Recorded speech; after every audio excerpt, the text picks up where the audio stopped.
मित्रांनो, लग्न म्हणजे दोन जीवांचं आणि दोन कुटुंबाचं मिलन. कोल्हापूरच्या लोहकरे कुटुंबातही अशीच लग्नाची गडबड सुरू झालेली होती. मुलगा सुशिक्षित, घरंदाज आणि बार्शीच्या एका मुलीशी सोयरीक जवळपास पक्की पण झाली होती. पण साखरपुडा होण्यापूर्वीच एका अज्ञात मेसेजनं होत्याचं नव्हतं केलं.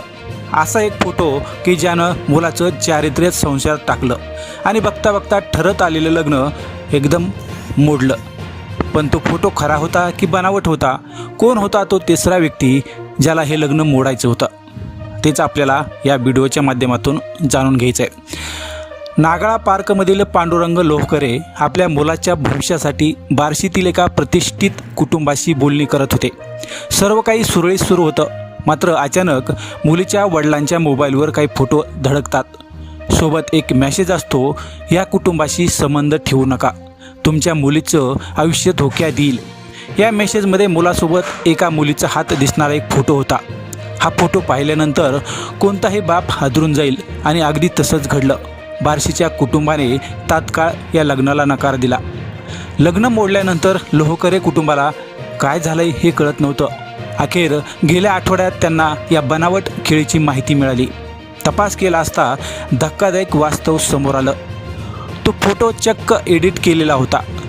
मुलाचा आणि एका अज्ञात मुलीचा हात जोडून तो फोटो असा बनवला होता की जणू काही त्यांचं अफेअर चालू आहे. हा मेसेज 26 मे ते 22 जून या दरम्यान पाठवण्यात आलेला होता. कोणाला लोहकरे कुटुंबाचा इतका दोष होता की त्यांनी एका तरुणाचं भवितव्य धोक्यात घातलं? पांडुरंग लोहकरे यांनी या अन्यायाविरुद्ध शाहूपुरी पोलीस ठाण्यात धाव घेतली आहे.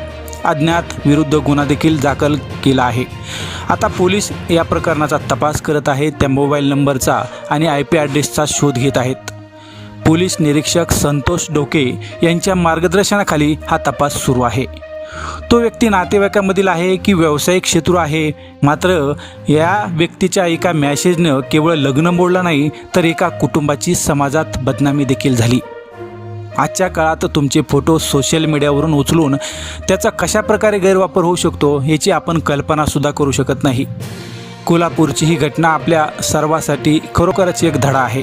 लग्नासारखा निर्णय घेताना केवळ एका मॅसेजवर विश्वास न ठेवता सखोल चौकशी करणं गरजेचं आहे. आता पोलिसांनी तपासाची चक्र फिरवली आहेत आणि या विकृत प्रवृत्तीला जेलची हवा देखील खावी लागणार आहे. आता ज्या पद्धतीनं याने सर्व काही तिथं जुळणार होतं तेच तोडून टाकण्याचं काम केलं. मित्रांनो, तुम्हाला याविषयी काय वाटतं? अशा सायबर गुन्हेगारांना कोणती शिक्षा व्हायला हवी? कमेंट्समध्ये नक्की सांगा आणि पाहत राहा क्लिक टू न्यूज. सुरक्षित राहा, सावधान राहा.